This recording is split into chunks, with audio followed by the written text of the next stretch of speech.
you almost can't separate Funk Island and Great Auk. The Basques actually use the auks as indicators that you've got to the fishing banks of the New World. The birds were so abundant. The very last colonies were in Iceland, but the massive colony, the mother lode, the largest colony that was ever known was this Funk Island colony. And, estimates tens of thousands, hundreds of thousands of birds. When people think about the extinction of the Great Auk, they think about Funk Island, and they think about it because of the slaughter that occurred there.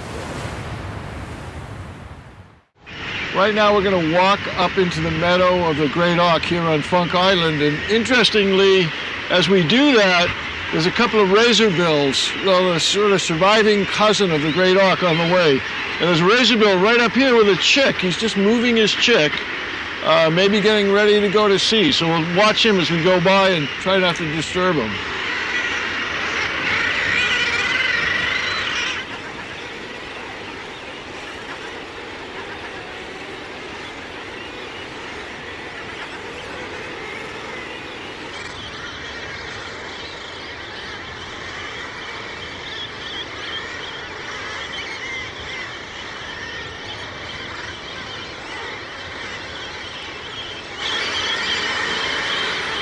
You can see essentially in here, the path we're walking, there's really no eggs or chicks, so we're just splitting them out.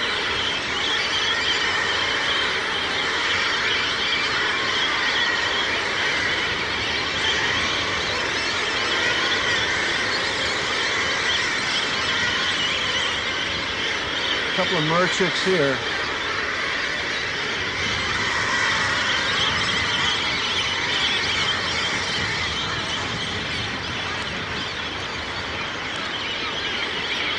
This is really like sacred ground here, so we're always really feel a bit differently when we come up here.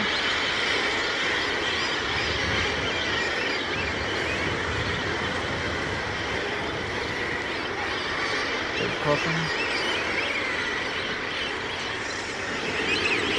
Probably blackback gull, tailback guy.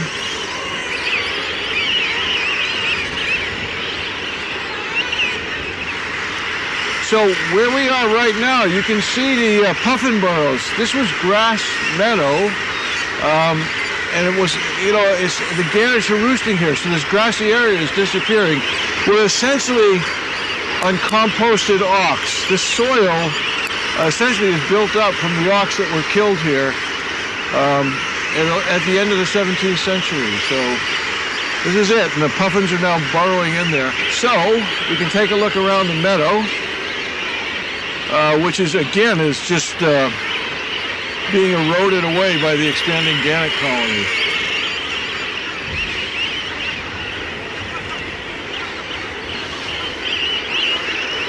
It's tricky walking over the puffin burrows. You kind of have to walk around them. The soil's shallow, and sometimes it'll just cave in, so we have to be careful walking through them.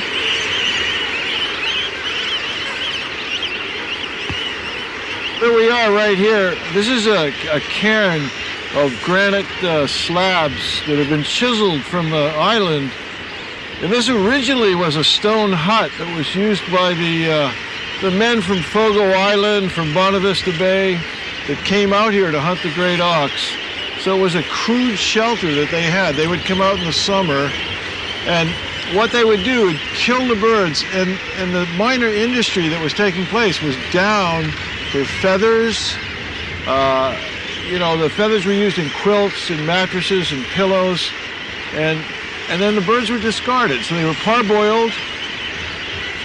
The outer feathers were taken off, the down feathers were retained, and then the birds were thrown away. And that's what's actually produced the soil that we're standing on. This is actually, it's a cemetery for the species, for the great auk. And, I don't know anywhere else in the world where you could have that kind of experience. This was the last large, massive colony of these birds in the world, the last flightless bird in the northern hemisphere. And here is the evidence of what happened from the over-exploitation of those animals.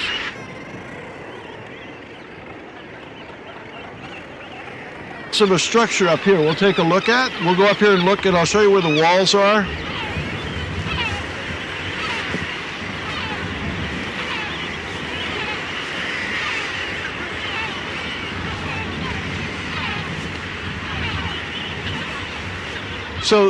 So this too may have been a shelter. It may well have been a work area for the people who were harvesting the auks as well.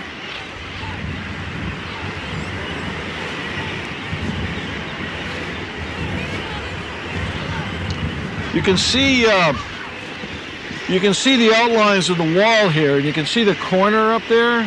So you can see this is a fairly substantial structure. You know, back here, you know, maybe 20 feet by 12.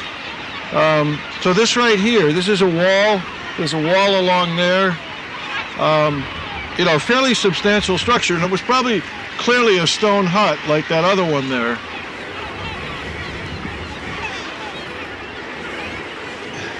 And here, this, I've been here before. This was a hearth in here, so there probably was a chimney or something here, and there's a lot of stones here. This was a hearth. You can see, you know, you can see this is charcoal. You know, this is burnt, and for all I know, it's probably burnt auks. You know, they had to use the oily birds, you know, to parboil. There's no tree, there's no wood here, there's no trees. So to parboil the birds, they essentially use the other birds and the fat in the birds to, you know, for the fires, you know, to use the oily birds. And this is just pieces of compost here. That's a pretty big chunk. Because they were flightless, you could surround them and you know, sort of herd them. And there's the remnants of a stone corral over here we'll take a look at, where the birds would have been herded, and then before dispatching them, killing them with a bang on the head, and then parboiling them to get the down underneath the feathers, they would have been herded in here. So that way there would be a greater efficiency and a greater kill. You know, that would be more efficient. And best we know is the crews that came out here in the late 1700s, they came out and they stayed here. So they probably would have worked here for a week, 2 weeks, 3 weeks at a time, and, you know, pretty much taken what was here.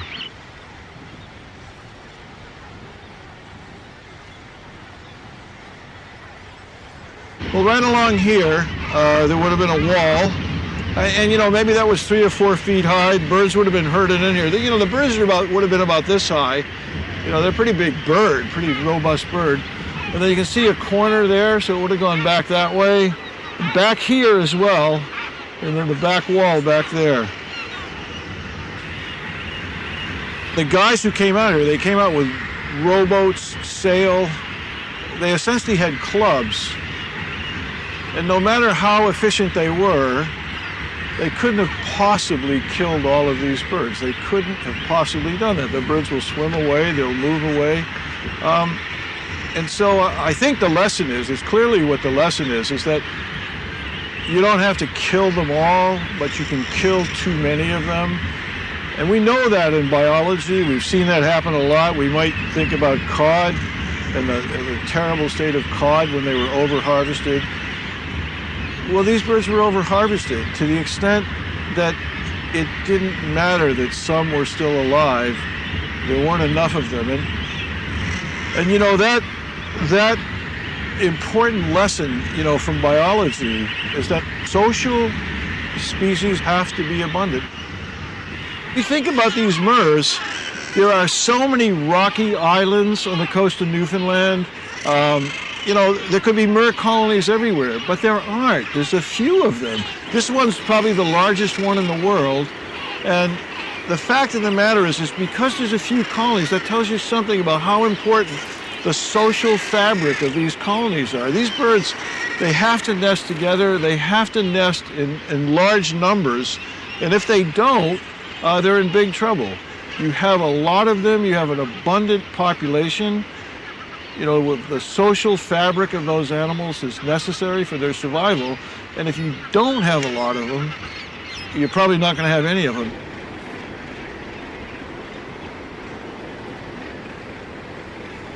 It's absolutely overwhelming to think about the disappearance of that species from the planet What we can learn from that tragedy is how not to treat wildlife populations.